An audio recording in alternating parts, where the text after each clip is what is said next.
So you're wanting to be part of some events to grow your audience, to boost your visibility, but you're wondering how to actually go about pitching yourself and how to make sure you get picked for the events you're really excited about. So in this video, we're going to dive into all of that. And if we haven't met before, hi, I'm Michelle Bonvert. I'm a life first business strategist. And after pitching myself for well over 50-ish events over the last few years and getting picked for most of them, I've learned a few things about what helps you get that coveted invite, and I'm going to share what I've learned here. So, applying for fit. So, number one tip, make sure you're applying to events that you're actually a good fit for.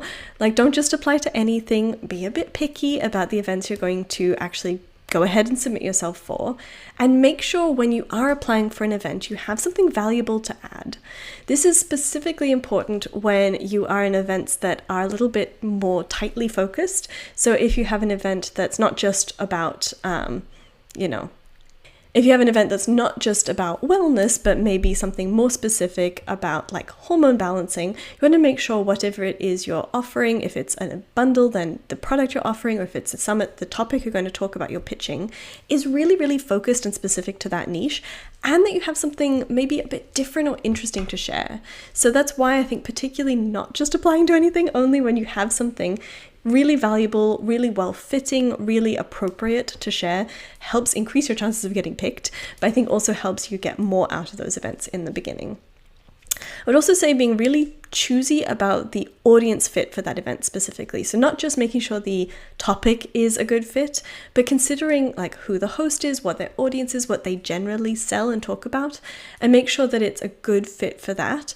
Ideally, it's not like a super direct competitor, but maybe something that's a slightly kind of aligned but next door kind of topic, something that's a natural next step or a natural kind of pairing to whatever your host does is going to be ideal. That doesn't always happen, that doesn't always work out. So if it is someone who's maybe more of a direct competitor, seeing, if what you're talking about in your talk or if you're pitching a product is something a little bit different than what they do is going to really help you stand out too. Pitching yourself is a whole art. It's an art and a science, I think, but being, thoughtful with your pitching can really help. So in general, we want to consider what the host is looking for in their applicants. If they've said specifically like what their focus for the event is, what kind of topics they're wanting, you can go ahead and tailor your pitch to fit that exactly. If they've already outlined, I want, talks on X, Y, Z, go ahead and pitch one of those talks, but make sure, again, you have something interesting to say about that it's not just, oh, I could talk about that, I could make that work. We want to make sure that's a really natural thing you could talk about. And then really also kind of tailor the pitch to what you know about that host. If there's someone who really appreciates things, live, or if they have particular interest in accessibility, or they have a particular interest in inclusion, diversity, like make sure you're pitching to their interests and the event itself. Only pitch topics or products that are a good fit for the event. Again, this just helps save your host a lot of time, but also make sure you have a better chance of getting picked. And then work ahead of time to polish up your pitch and your bio to sound as professional and personable as possible. I think in the online business space, a lot of times we can get very casual, we can get very friendly, we can work really hard on our brand voice, but we do also want to make sure we sound professional enough that it's clear you're an actual business, that you know what you're doing, and that you have some expertise, some sort of background in what you're talking about. So really work on that bio and making sure that is, going to serve you well with lots of different events, and also sum up really well what you do, so that when people who are partaking in that event, who are joining you as a participant, read your bio, they go, oh yes, that sounds like a good fit. That sounds like someone I could trust and I should learn more about. Once you get into events, you definitely want to show up and be engaged, but you can also do a really good job by just showing up for events in general. If you're wanting to be part of more events, being part of more events is a great way to get there. So go ahead and just join events that could be a good fit for you later. So if you missed the application, or if you didn't get accepted, still show up for an event that you think is going to be a really good opportunity, and engage, be present, and that can help you be considered for the next round of that event or other events that are similar. If you are part of an event, please make sure you're promoting properly and respect their requirements. If you can't make requirements for any reason, if they're asking for, 2 emails and it's a week, then you just don't have that capacity in your email calendar, have that conversation before you apply.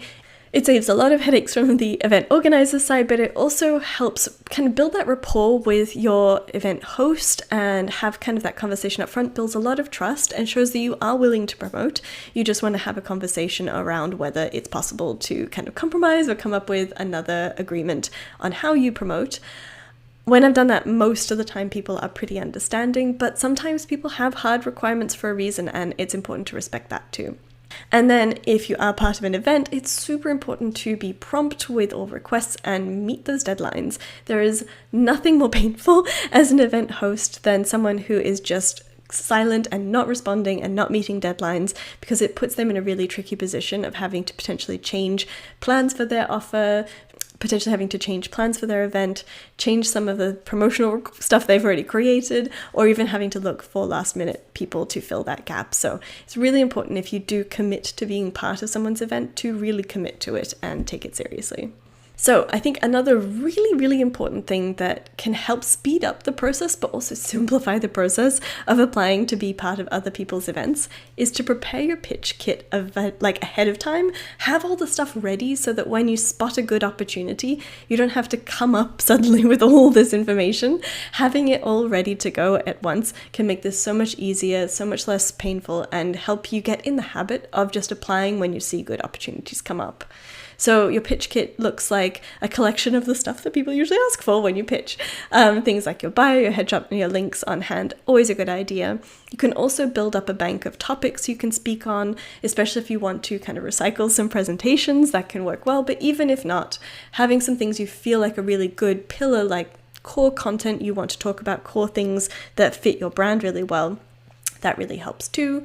And then get into the habit of actually looking for events to pitch for, and make that part of your sort of routine to go ahead and look for those opportunities. If you're curious about learning more about being a good event participant and maximizing those opportunities, I have a workshop coming up this month inside the Life First Business Club.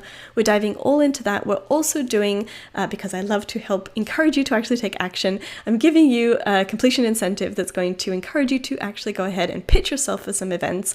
And I'm going to give you some coaching along the way to make sure you feel really good with your pitch and have the best chances possible to get accepted in those events. So if being part of more events is on your calendar, definitely encourage you to check that out. You can learn more about the Life First Business Club overall and the workshop in particular at michellepontvert.com/club. If you have any questions before you join, definitely feel free to email me as well. My email is hello@michellepontvert.com. I'm always happy to chat as well.